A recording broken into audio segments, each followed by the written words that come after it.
Morning.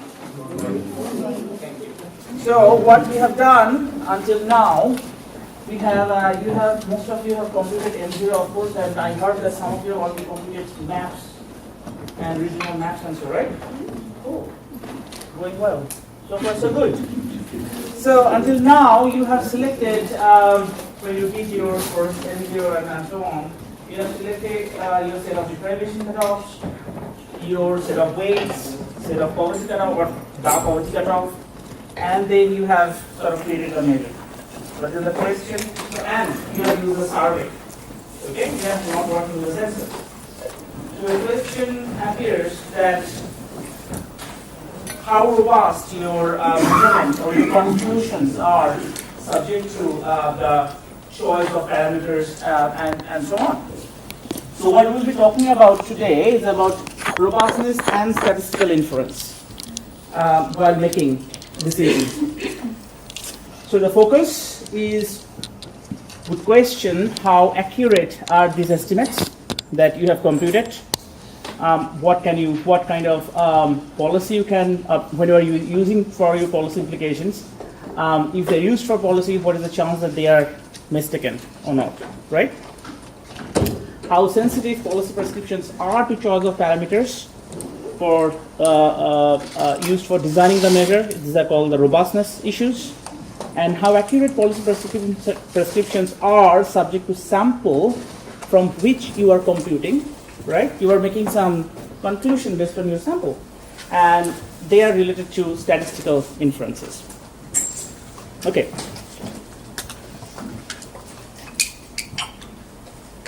So these are the questions you may be of interest to you.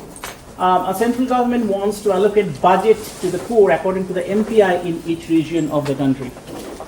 Right? You use the decomposition property of MPI and look at MPI of different regions, and the government may want to allocate budget. Then there is a need to test if the regional comparisons are robust and statistically significant. Then also a minister wants to show the steepest decrease in poverty in their region or dimensions over time. So this is changes over time of a particular estimate.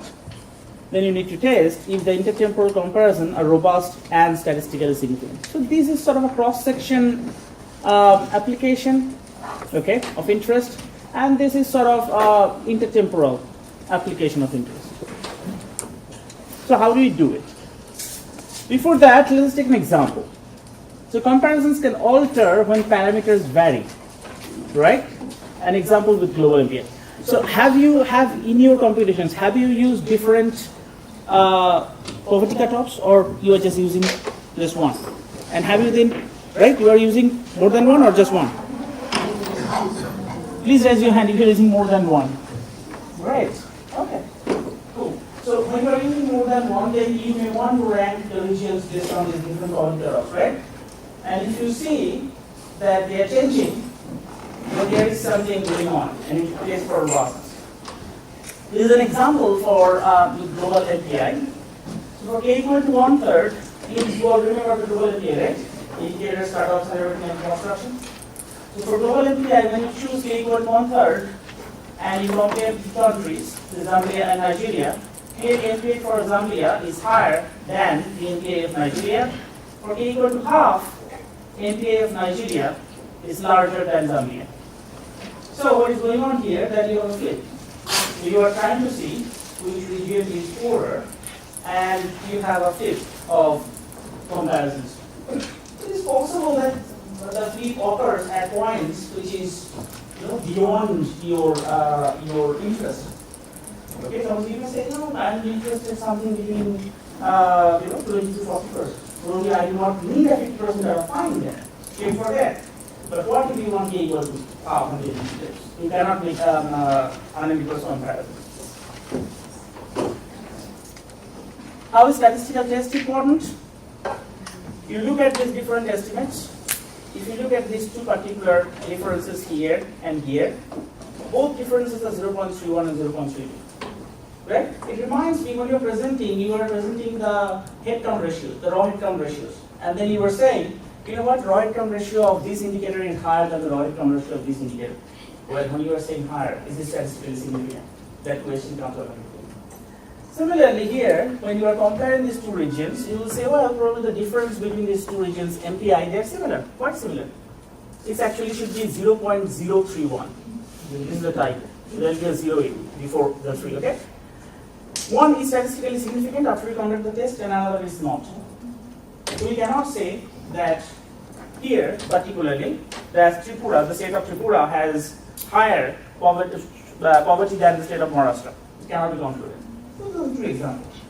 Let's go inside now. So we first begin with robustness analysis. In general, potential measure in these partial indices, they are based on the following parameter values: K, W, Z. So if I ask you, when you compute the uncensored headcount ratio, which parameters are important when you are computing uncensored headcount ratio? Uncensored headcount is based on? Perfect. Censored headcount ratios?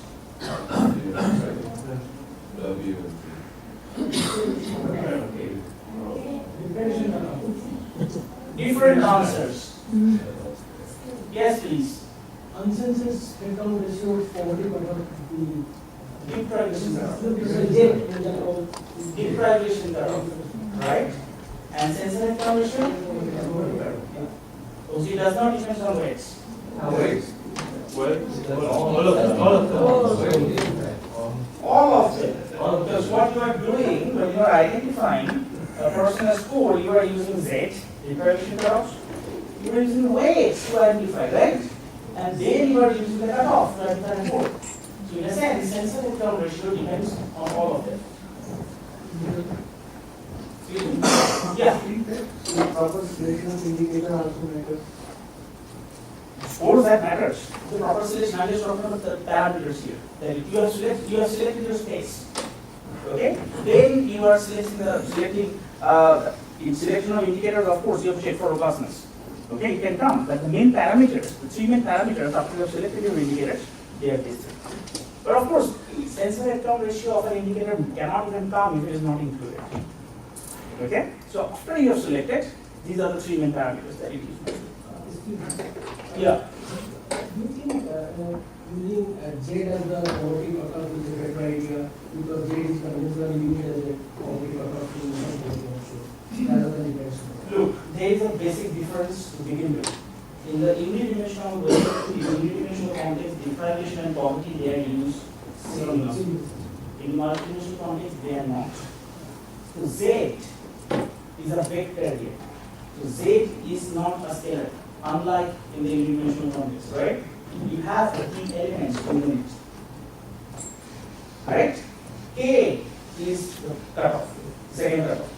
So Z are considered as well as deprivation cutoff. Now in the linear approach, that is the particular vector that are used. And when you do the robustness analysis, one extreme form was dominance. You remember unidimensional dominance? What was unidimensional dominance? Any value of the cutoff, the probability of one result will be higher. Right. So you had this parameter Z, which was the poverty line, and you were trying to say, irrespective of the choice of the poverty line, whereas you could say one distribution has more poverty than the other. Same idea applies here. So what we will do, we will talk about the dominance analysis of changing poverty cutoff only. There are results that look at weights, deprivation cutoff, and poverty cutoff all together, but it's very complex.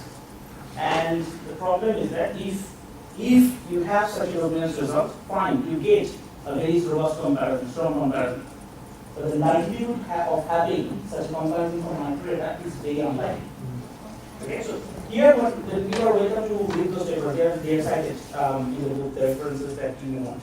Here we will be mostly discussing the dominance with respect to the poverty cutoff, and for multidimensional dominance, I am not covering in this section. It requires a separate lecture or maybe a separate summer school. And then I will be talking some of the rank robustness analysis. okay, with respect to weights and with respect to the deprivation cutoff, and also the selection of indicators actually. So the question, when can we say that a distribution has higher H or M0 for any poverty cutoff when we have a given set of weight vector and given deprivation cutoff vector? Suppose you have a given deprivation cutoff vector and you have a given set of weights, and we believe they are true, but you do not know where to set your poverty cutoff. It can change. It's a similar idea. It comes from unidimensional stochastic domains. And James and Sabrina, they have provided some results in their 2011 paper. So again, going back to the deprivation matrix, which you have seen several times. I'm not presenting the achievements or whatever, just going there directly. So this is what we start with. So this is the deprivation profile of this particular society, subject to this deprivation cutoff vector. And this is where you compute the deprivation score subject to, here we use just equal weight. So if you weight equally, you assign 0.25 here, 0.25 here, so you have 0.5, here everybody is 4, deprived in every dimension. This person, you get a score of 1, and then here you get a deprivation score of 0.25 from this one. So you have seen the idea of cumulative distribution function of a distribution x, which is denoted by fx, right?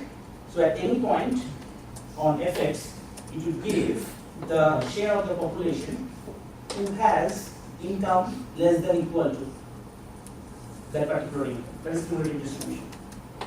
Here, in the unidimensional world, from the unidimensional world, what is the main difference in the poverty cutoff world? In the unidimensional world, you look at the incomes less than a poverty line, right? Here we look at deprivation scores more than on the right hand side. So to see that, we just use a complementary CDF of the distribution, which is called fx bar. And this complementary CDF is also known as a survival function or reliability function in our branch of literature. So at a point B, this fx bar denotes the proportion of population with values equal or larger than B. So for cumulative distribution CDF, you have values. You take the values, you look at the values which is less than equal to that particular value. For complementary CDF, you look at the complement. So you look at values that are equal or higher. This is what we do for subject to the poverty cutoff, right? So suppose we have this two distribution of deprivation scores. One is 0, 0.25, 0.51, and it's 0.5, 0.5, 1, and 1. So if you try to draw the complementary CDF, they are now downward sloping. They are going down, right? At this point, if you suppose use poverty cutoff which is very close to 0, what would be your multidimensional headcount ratio? What fraction of the population you put? Suppose you are using a poverty cutoff which is very close to 0, say 0.1. 0.1? 75%. 75%, 3/4. This is what you have. So for this particular gap, this is your multidimensional headcount ratio. Now choose anything between 0.25 and 0.5, suppose 0.3. What is the multidimensional headcount ratio? 50%, 2 out of 4, right? So you get here 2 out of 4, and so on. Clear? The complementary CDF? Can you explain one more time how this rate? Yeah. So what you are doing here you have the deprivation score, right? So if I ask you, suppose your poverty cutoff is at 0.1. What fraction of the population is multidimensionally poor? That is 3/4? This is what you have here. So do we plot this by going in weight and then looking at the C-score and seeing that suppose it is 0, so there will not be any. How do you plot it actually? It's a discontinuous step function, right? Yeah. So when you have 0, suppose you say my poverty cutoff is 0 in a word. If your poverty cutoff is 0, what fraction of the population is multidimensionally poor? Everybody, right? So you get jump 1. But then as soon as you move from 0 to epsilon, very small jump, your poverty multiplication electron ratio fall to 3/4, right? Which is here. Then you move your poverty cutoff from say greater than 0, anything greater than 0, up to before 0.25. It's 3/4, right? This remains unchanged. Then suddenly, as soon as you cross 0.25, it falls again. There is a discontinuous jump, right? So this is how you get the step function. Is it clear? So,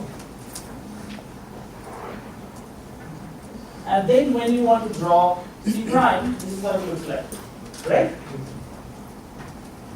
Then the question is there any poverty cutoff for which there is more H or more multiplication of return ratio in C than in C prime? Can you find any poverty cutoff, any such poverty cutoff for which you have higher multidimensional head-count ratio in C than in C prime? No, right? So that means here the dominant source. But we started with a particular weight vector, a particular set of deprivation cutoff. Let's just look at poverty cutoff. So if you, even before choosing a particular poverty cutoff, if you plot this, one thing you are sure that whatever poverty cutoff you choose, you know that one society or has, it could be 2 different countries, it could be rural and urban areas, it could be 2 different regions that you want to compare, it could be across gender, whatever you do. As long as you have this kind of, but look, these are based on population, right? I have not come to standard errors and all, and confidence intervals. In real world, when we are doing, you have to do it, and I will come back later. Yeah? Seems as though the distributions cross at K. Not cross, touch. Touch. So, analogously, if they were to move together, or if they were to, just. Go ahead, phrase your question. Let me just say for argument's sake that there were 2 Ks, in different populations that moved together. What would that say about? Move all together? Yes. That means same you are saying? They are moving all together, right? They have same poverty for it. My question is about the dominance approach. Is it greater or equal to? The 2 distributions? Greater or equal to. The idea is that if you go back to the definition of stochastic dominance, Yes. you have greater than equal to for all, plus strict for some. That was cross-order stochastic dominance. Right? No crossing will take place. That can touch. So, greater than equal to for all Z, but for some, the difference has to be strict. Like here.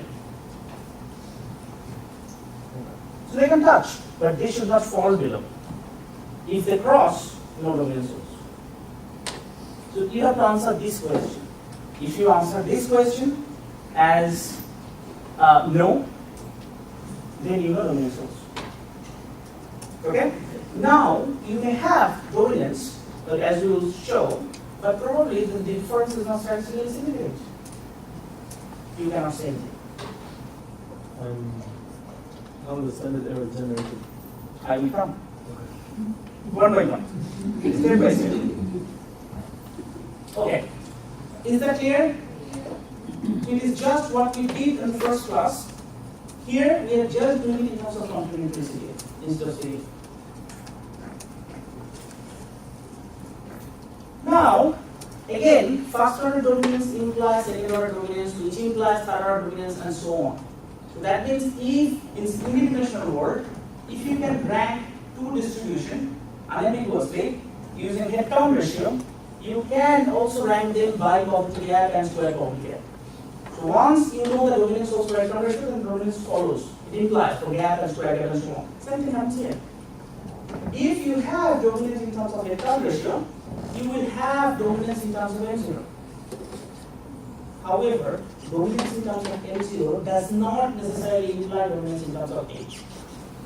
So if you first check and plot this deprivation score and you find dominance, with the errors and everything will come to complete, you can conclude dominance, and that implies dominance also holds for M0.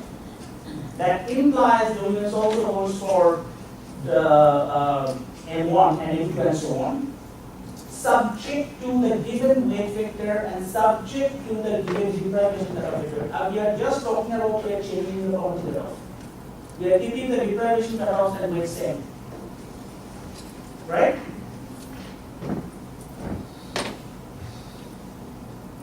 Okay. Now, how is M0 computed from C? You know, you have seen it mathematically. Let's try to look at graphically. How do you compute?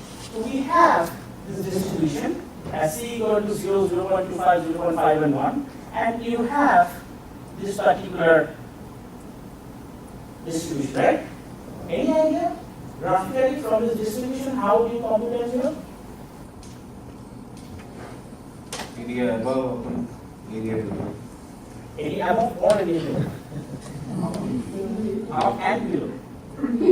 Why? Area above is square area. I mean, if you go back, you remember, if you go back to the single dimensional dominance, when we went to gap, right? Area below. In general, when you have a distribution, you cumulative distribution function, the area above. Do you know what is the area above? If you have a cumulative distribution like this, and you have x here, so you have this distribution. Do you know what is the area? It's the mean. It's the expectation, right? Of the entire distribution. Okay, so let's see what do you find here. Let's divide the area below here by into these 4 different regions. Okay? Now let's see here. If you take an union approach, that means in that case your M0 is this particular value, right? You take the average of these 4 and this. How it is computed? You take 0, okay, of 1/4, 0 times 1/4. Then you have 0.25 times 1/4. Then you have again 1/4 times 0.5, 1/4 times the entire distribution here. So M0 for union is the area below this particular distribution. When you take K, suppose anywhere higher than 0.25 but less than equal to 0.5, so somewhere in the middle, does not include 0.25 but includes 0.5, your M0 is 0 plus 0 plus 0.5 and 1, which is given by 1/4 times this area, then 1/4 times this entire area. Right? So what we're doing here literally, when your cutoff is greater than 0.25 but less than 0.5, it is dropping this person. You are ignoring this person's deprivation, right? You are censoring it. As a result, you are left with these 2 areas. And for intersection, what would be for intersection? Drop the first 3%. First, right. Okay? So that means this is what you get. For intersection, you are left with this particular area. So, when you have a more continuous distribution, suppose your cumulative CDF looks like this. And then suppose you have a probability cutoff. And here, then your M0 is nothing but these 2 areas. So you take the probability cutoff, you chop it here, right? And this 1 and 2, these 2 areas would give you your M0. Okay, so if you want to plot these 2 curves, the M0 curve for these 2 distributions, C and C prime, you get these 2 curves. And you clearly see this one lies below this one. So any cutoff you choose here, you will get a lower M0 for C than C prime. So when you have first order dominance, that implies M0 dominance as well, but not the other way around. So if you get first order dominance in class 8, you know that M0 is higher or lower in 1. But don't try to compute from here to the other way around. This may not necessarily imply that you have dominance in the original distributions.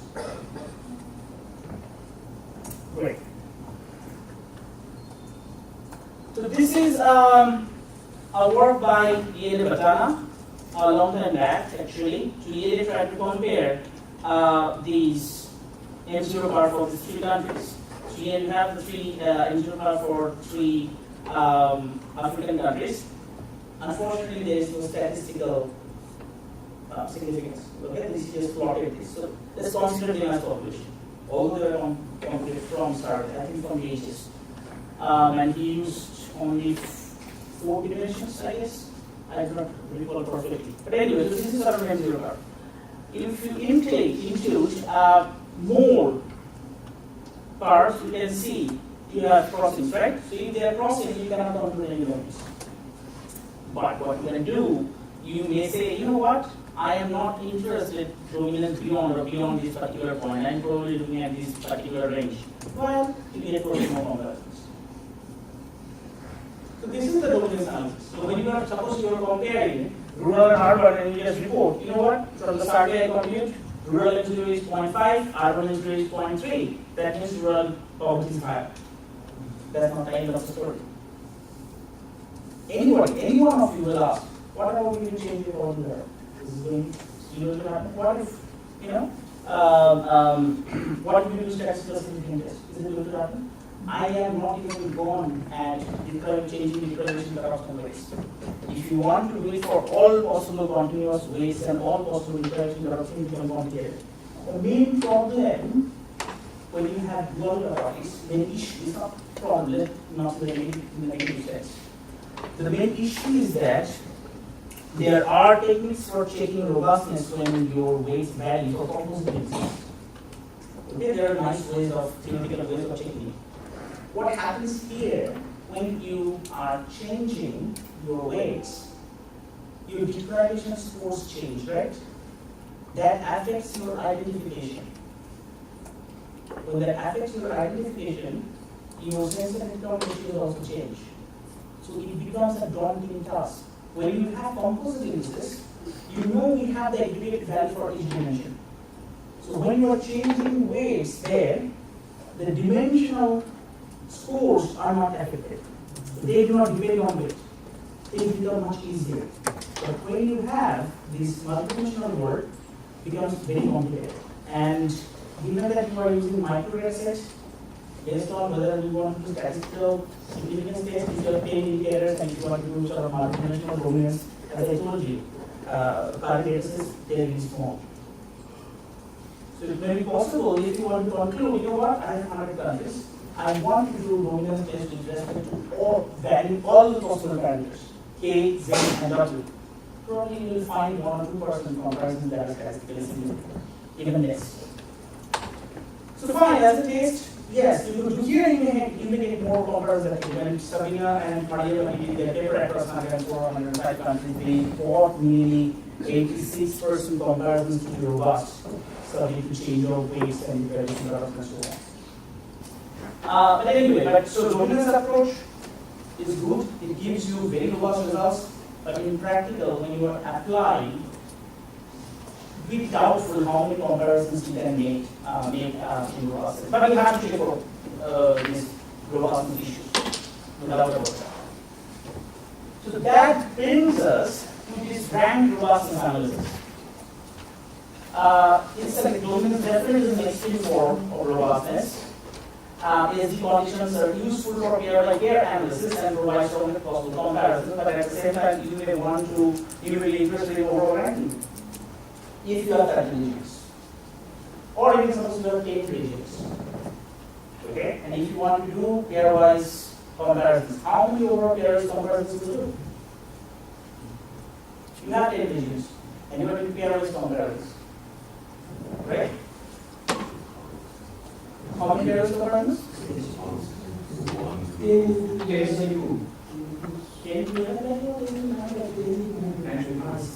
is 45. Right? Okay. Great. So when you have, so I was working on almost index and I was at 190, 189 countries. So literally I have to make 17, more than 17,000 pairwise comparisons. Tough doing analysis. You can no more report 17,000 domain stars in each year.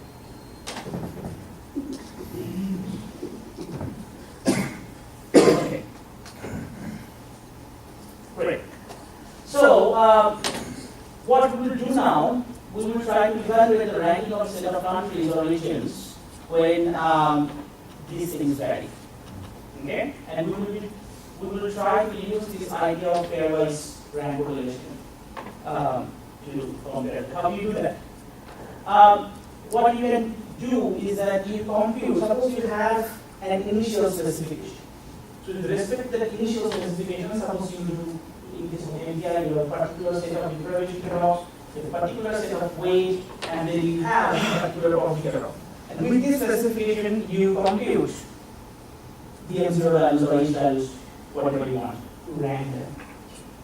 Then, suppose you take another specification, an alternative specification. You again compute the M0 values, you rank them, right? And then you check how correlated they are. And you may have to do for 10 or 5, 10 or 12 alternative specification, you can create a matrix and see how each pairwise comparisons they are comparing and see how much they are varying. That's the basic idea. Okay. So the first one that I like better is Kendall-Stau. It's a non-parametric way, unlike Pearson's correlation, which captures the linear relationship as Paul explained. Kendall-Stau is a non-parametric way of capturing association between dimensions. How does it do?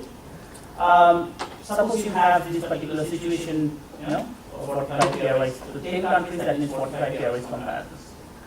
The comparison between a pair of countries is concordant if one dominates the other for both specifications. So you have one specification which is the original specification, and suppose you have the first alternative specification. You compare two countries, suppose country A and B, for these two specifications. For the first specification, suppose A dominates B, that is A has higher MPA than B. Second specification, A also has higher MPA than B. Then these particular areas comparison is called concordant comparison. Concordant means for both specification, one country is higher than the other. They agree. When they agree, it's concordant. If they disagree, okay, the comparison is discordant. If one dominates the other for one specification, but it reverses for the alternative specification, then it becomes discordant. And when you have no ties, the Kendall-Tau is just equal to the difference between concordant and discordant divided by the total number of pairwise comparisons. That gives you. So if you have, suppose you have a situation, you have 10 countries here and 10 countries here, they are perfectly ordered in the sense 1 greater than 2 greater than 3 greater than 4 and so on, and the same thing you find 1 greater than 2 greater than 3 and so on. What would be the Kendall-Tau coefficient here? 1. That means all comparisons are concordant here. 45 divided by 45 plus 1. And discordant happens if you have all comparisons discordant, that means they are just perfectly opposite order, then you get 1. When you have tie adjustment, there are, and you need to adjust some adjust the denominator of it.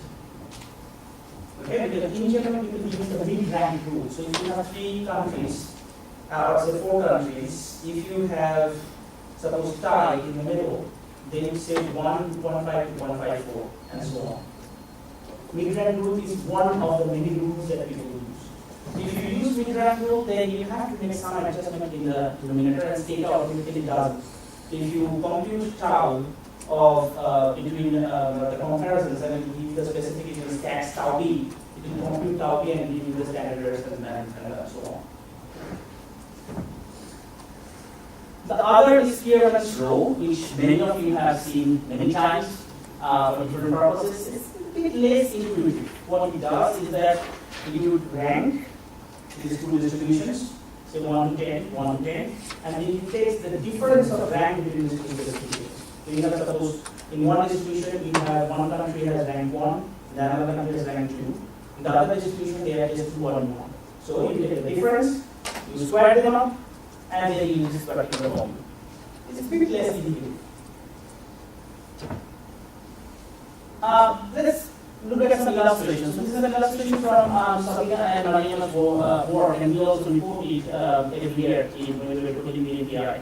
is that we consider the initial one we has each of the three dimensions will be equal, right? In MBA. So then we consider three alternative specifications where we assign 50% weight to each dimension and then divide the rest of the 50% between two, and then two other alternatives. And if we have that, then we can compute these different statistics. Okay. So here, equal weights. Here, education is 50%, health is 50%, and so on. Here, 50% is given to limit standard limit dimensions, and so on. Then you look at the correlations, all three. I like this one better. It's intuitive. So if you have a value of say 0.09, and most of the cases you do not have any ties. Many cases you will get ties. Okay? So you get a tau or value of 0.9. What is the intuition of that number? What is the intuition of that figure?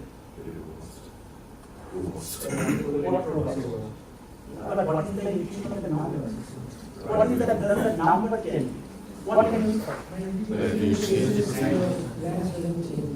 for 9% of the cases, rank doesn't change? You agree? C minus D is equal to 90. C plus D is equal to 1. So solve C for CLD. What do you get? If you have no ties.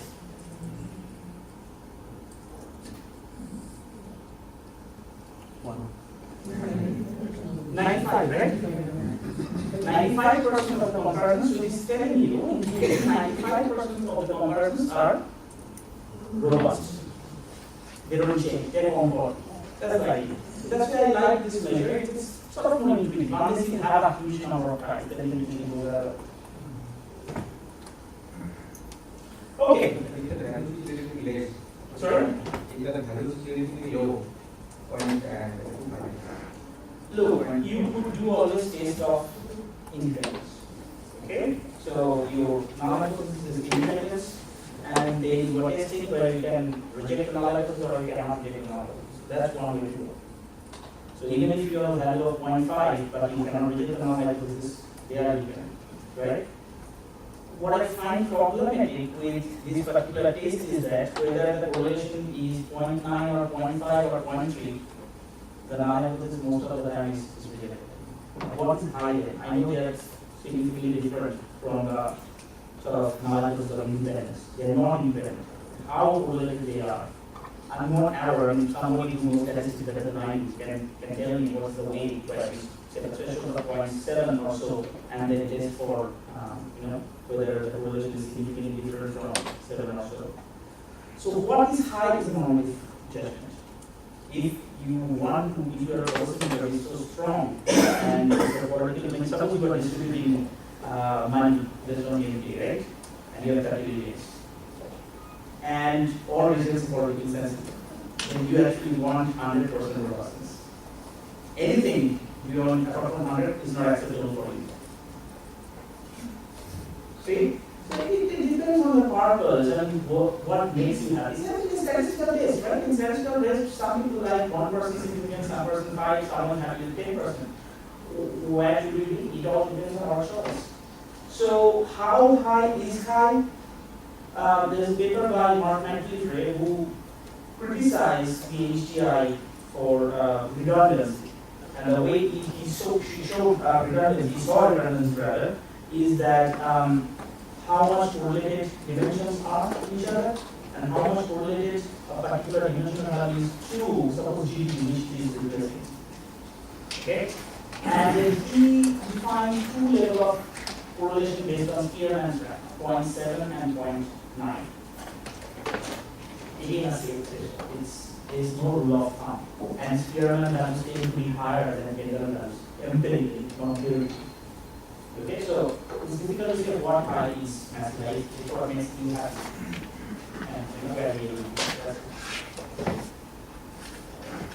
okay, so that was sort of basic domains analysis. I won't say it's exhaustive, it covers everything. No, again, analysis is better to cover everything. We're not doing it. But you are welcome to read the material if you're interested. They are available from the book. Okay? And so all these discussions are in chapter 8. You have access to the book chapter, right? Now I am moving to a table belongs to somebody else who is sitting at the corner. Shimon? Paula? Yeah. So this is basically Paula is our implementation. She does all these things. Okay. So what I will do here, basic objective, is just to give you an intuition why we use all these things, and then the book has everything written. So I teach you any formula, intuitions. I will show you which chapters to do it. And at the end of this presentation, I will give you some commands, standard commands that you can use when you are doing the exercise by yourself.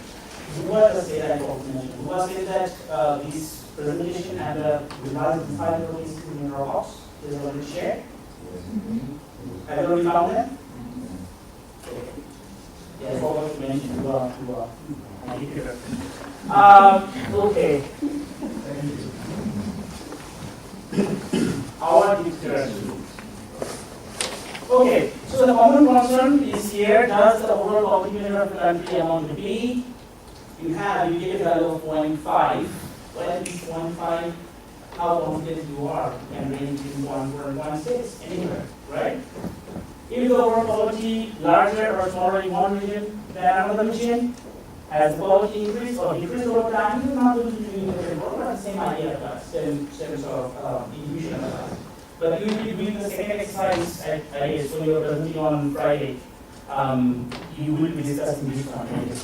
So when you rural and urban, many of you might say rural has higher than urban and so on. In operation, you get how confident you are, your taste and so on.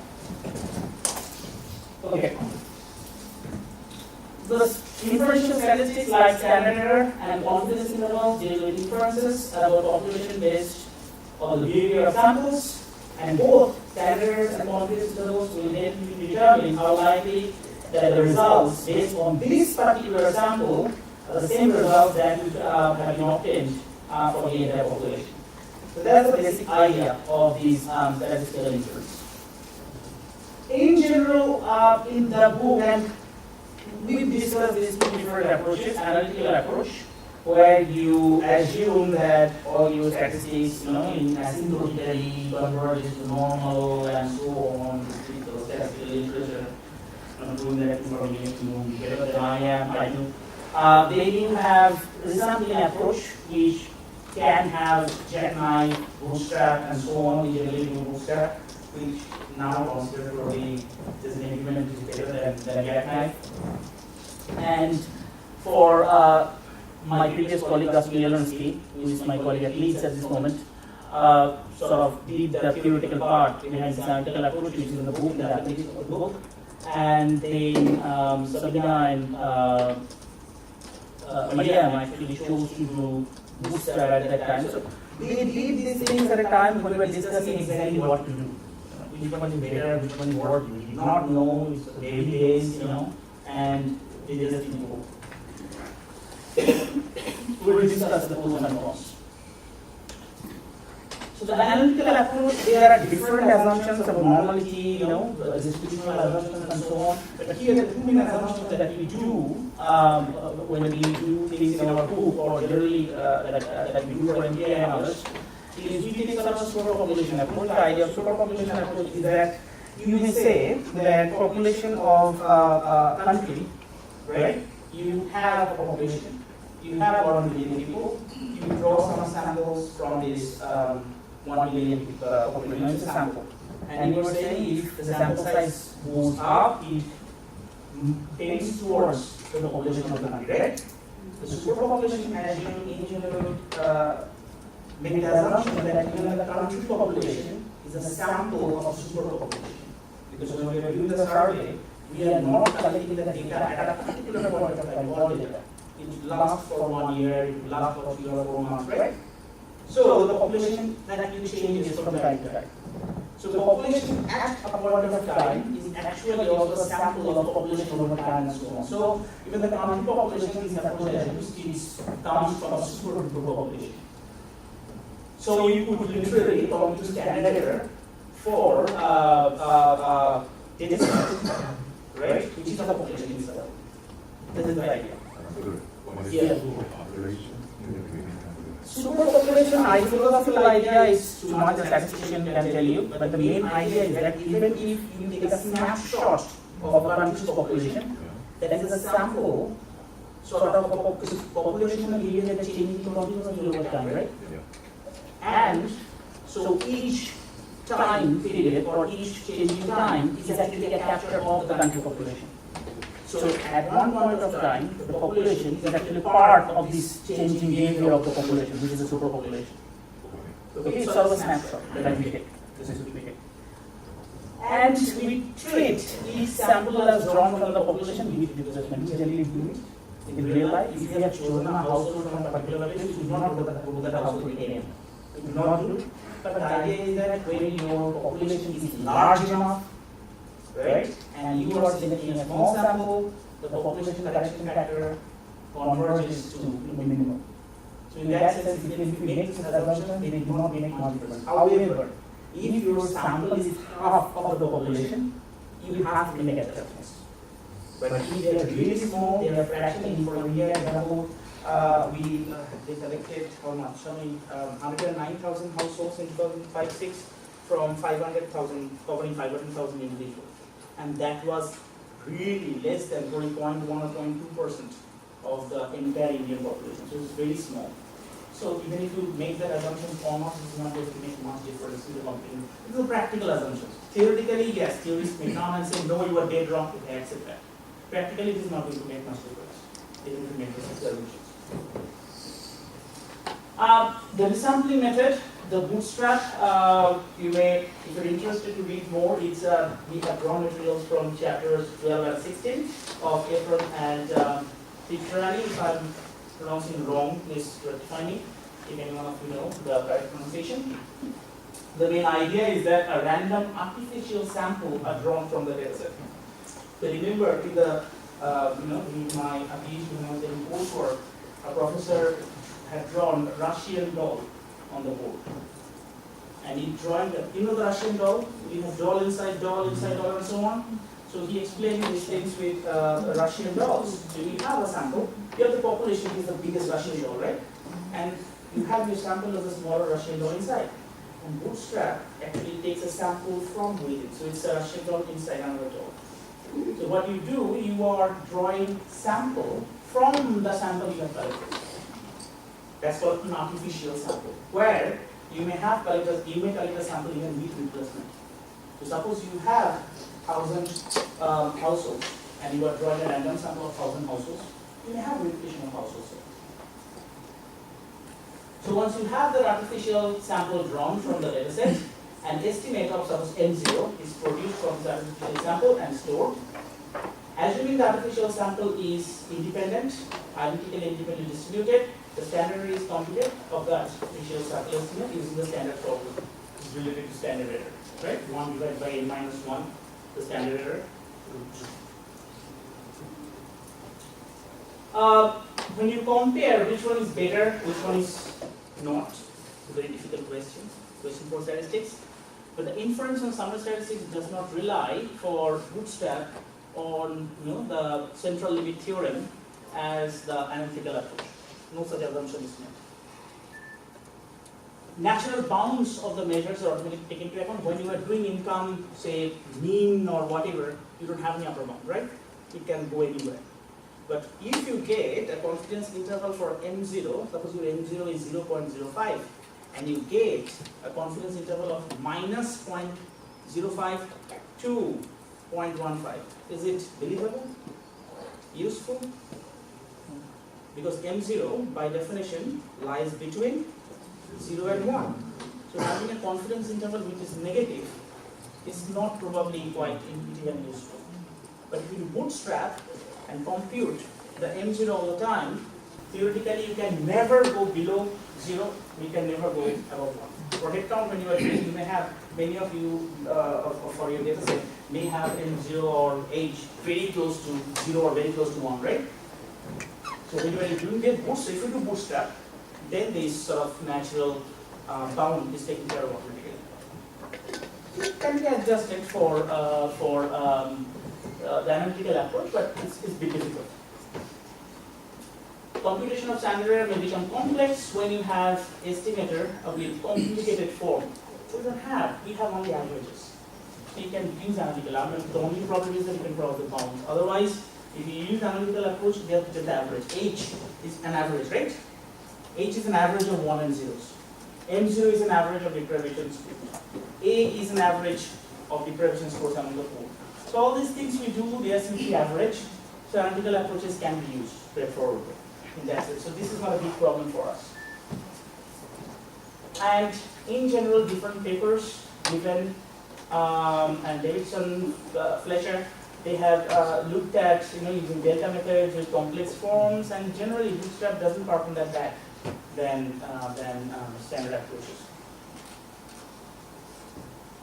So here's the idea. What you do for one sample test, suppose you want to say, can we reject the claim that was M0 is 0.05?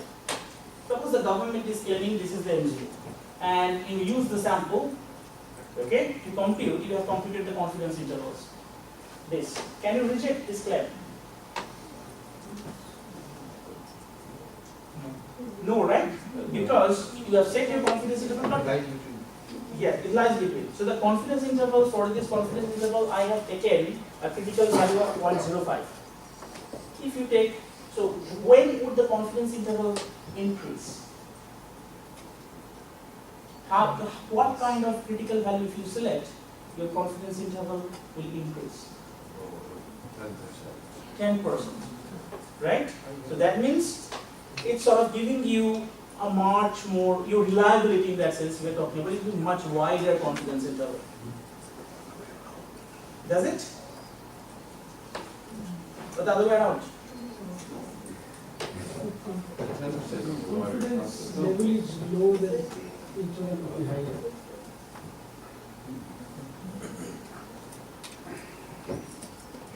If you want to be more confident, right? Yes. Right. So that is the confidence interval. If you want to be more sure, you use more value actually. Okay.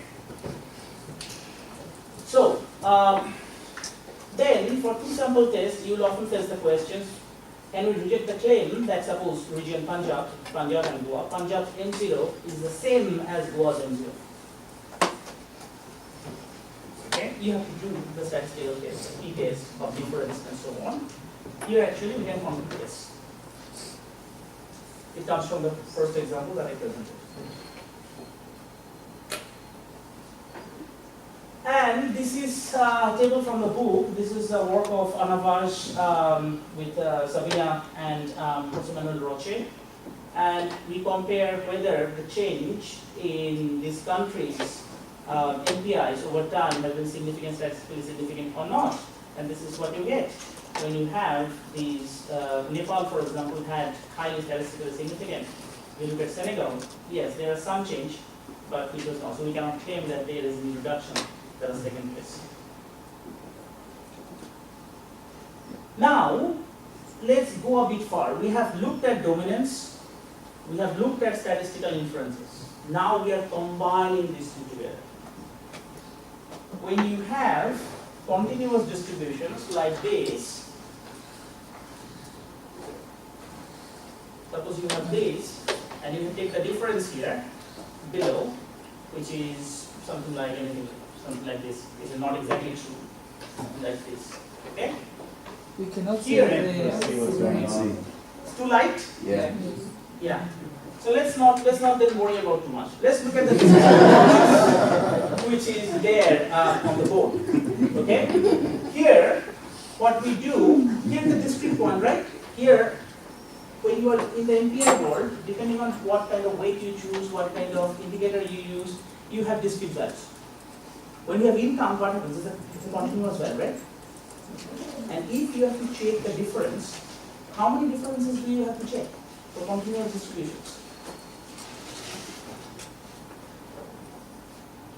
What is the possibility, what is the probability of having a particular value, particular point on a continuous distribution? Literally zero, right? In that case, in continuous distributions, what people do, people take grades. They grade the distribution and then look at the difference in different grades and then sort of come up with summary statistics, which tells you if the entire distribution of the difference is statistically significant or not. Here we have discrete distributions. So we don't have to compare a continuous number of points. Probably we will have, in case of India, it was with MPI, we had only that many points where we had to compare. So what we did, we just plotted those points, we noted the difference, and computed sort of a confidence interval of the difference. Right? And as long as they lie below 0, you know for sure that they are statistically significant. Here, it's hard to conclude. From the table, actually, we found that none of the confidence interval crossed 0 in that sense. So if you just do this, you will be able to conclude, yes, you know what? Quantity has fallen. Unambiguous. No problem. So this is how you tie up the dominance approach with sort of the statistical inferences. So you are asking questions about how to do statistical inference with dominance. Here it is. You may come up with a better indicator. I mean, eventually what one have to do is sort of create sort of any differential statistics here and then sum all of them up to get a particular number of F tests or something. We have not done that far. What we have simply done, we have just taken the differences, discrete distribution, as long as all of them are statistically significant, we just conclude they are. The other one is robustness with statistical inference. So when I was telling that, suppose you have 10 different regions, you have 45 pairwise comparisons, and we found that only for 20 of them did not alter. And we asked, did you take standard errors into account as well? Right? Because comparisons, suppose these two comparisons you are saying they didn't alter. So A was better than B. Was A better than B statistically significantly? So when you are concluding that, when you are concluding that 90% of my pairwise comparisons are statistically significantly low, or 95% of the comparisons did not alter, you have to say that I have taken the statistical significance into account as well.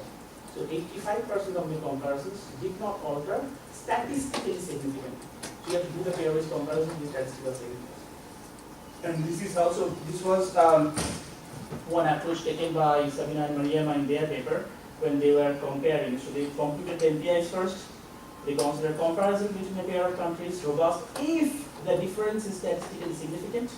Else, the comparison is not robust.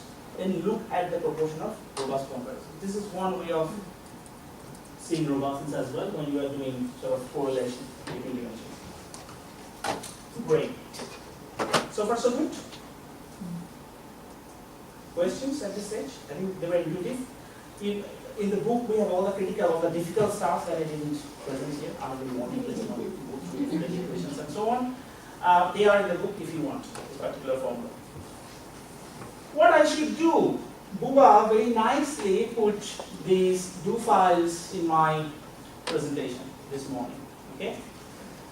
You have been given the latest do file, right?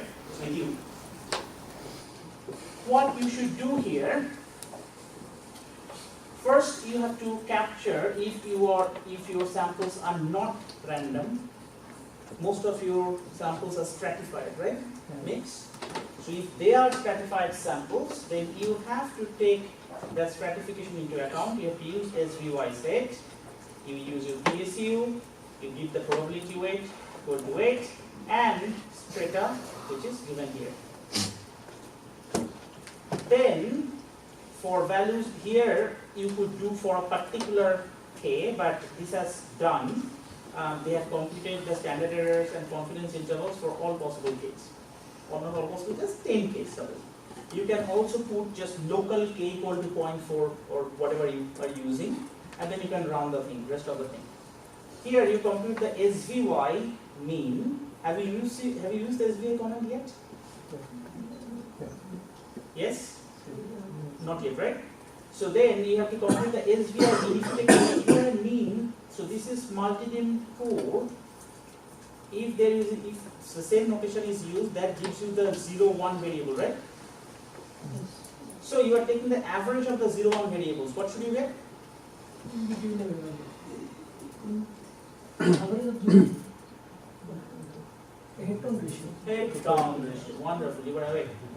Good. So SVY mean multidimensional score is giving you H. Here you are computing the standard error of H. What you are doing here, we are just storing the standard error that this mean value computes and store it here.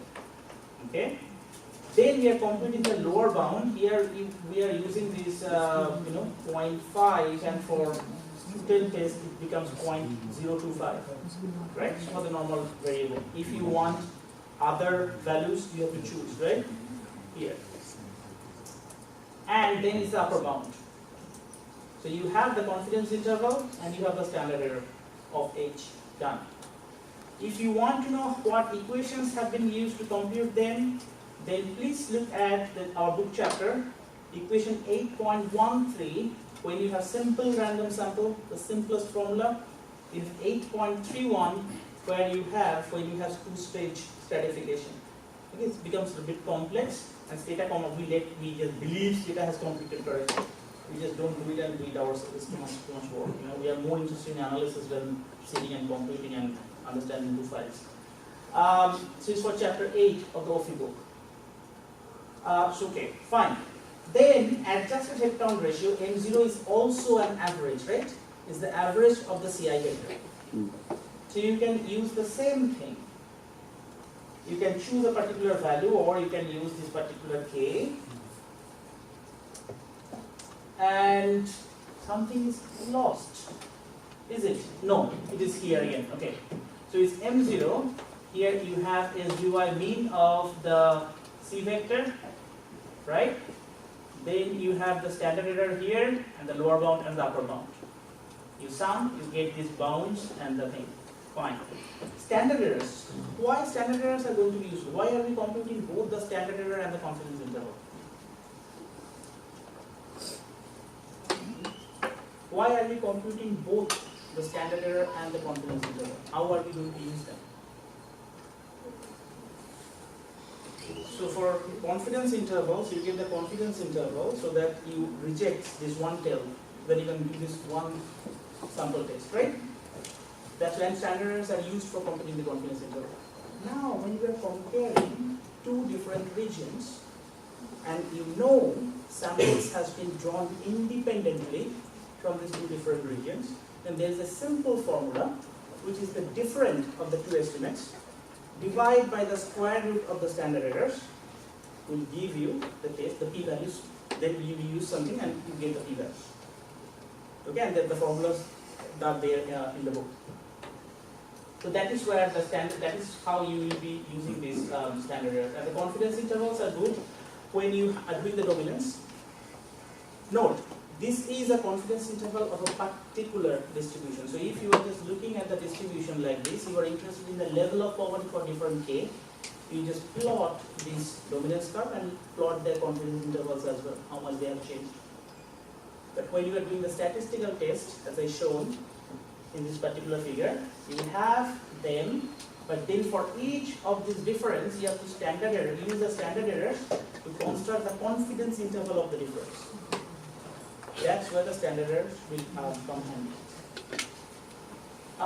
Then, now for A, you can actually use two different ways to compute A. What is A? Is the average of the deprivation scores among the pool. Now, if this is also average, so you could actually apply the same formula in theory. The problem is that when you have a very small fraction of poor population, you have the small sample issue. When you have that small sample issue, you will tend to have much larger confidence intervals. Right? What we do in that case is that treat this A as a ratio of two random variables. So A is the ratio of H and M0. And that's why we have such a big formula. Again, if you look at equation 8.19 for simple random, is the main formula that shows you how we compute this particular ratio of random variables. The formula is there, and we just use this formula to compute the standard error and the confidence intervals. So I think that's that. That's for the lecture, for this session. Any questions that you have? We'll be around, and if you have any trouble with standard errors and so on, we'll be there talking to you. Any other questions regarding this lecture? No? Two answers then. You understood everything or you understood nothing? Okay, that's very good. Sorry. Yeah.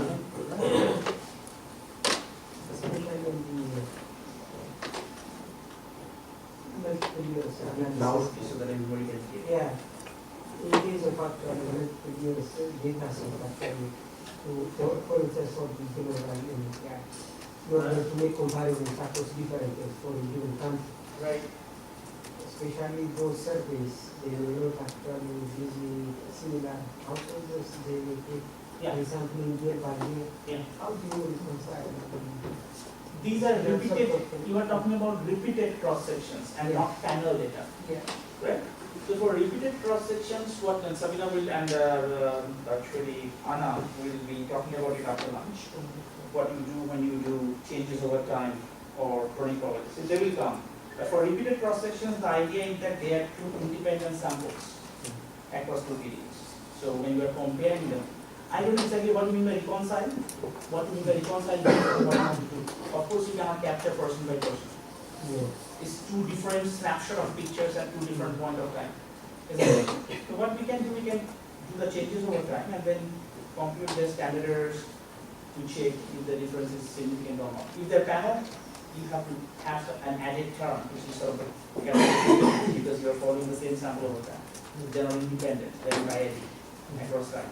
So it becomes a bit complex. But for cross-section data, they are two independent samples. These are not difficult. But there are ways, actually, in case of multidimensional property analysis, age, and so you have change in multidimensional property, you want to know which has caused the change. Is the change in age or change in A? But you cannot track these individuals. If you can track, you can get a perfect information. If you cannot track, you have to make some assumptions. And there will be a huge bound for your answer. And those are the approaches that Sabina will and Anna will talk after lunch. Okay. Yeah. So for this code, is what is produced just variables that contain the confidence interval? What exactly is being? What are these variables exactly? Just Which variable? I'm moving in. Which one? You tell me. I stop. Let's go for the variables that are being created in the last section. Yeah, there. So this is the standard error for, say, poverty cutoff 0.1. So the variable is just going to, all of the values will be the same standard error? Yeah, standard error is a particular value. Yeah, exactly. Okay. Right? So it's for the entire column you have one, and you do, then you are not going to have standard deviation for it. It will say, Okay. It's each column will give you sort of that, and when you collapse or you do sum, you get the overlap. And then below is the bounds? Bounds, they're the same. Okay, perfect. Just like you compute M0, beside M0 you will have the lower bound of M0 or upper bound of M0. You can plot them in Excel or copy paste, whatever you want. Okay?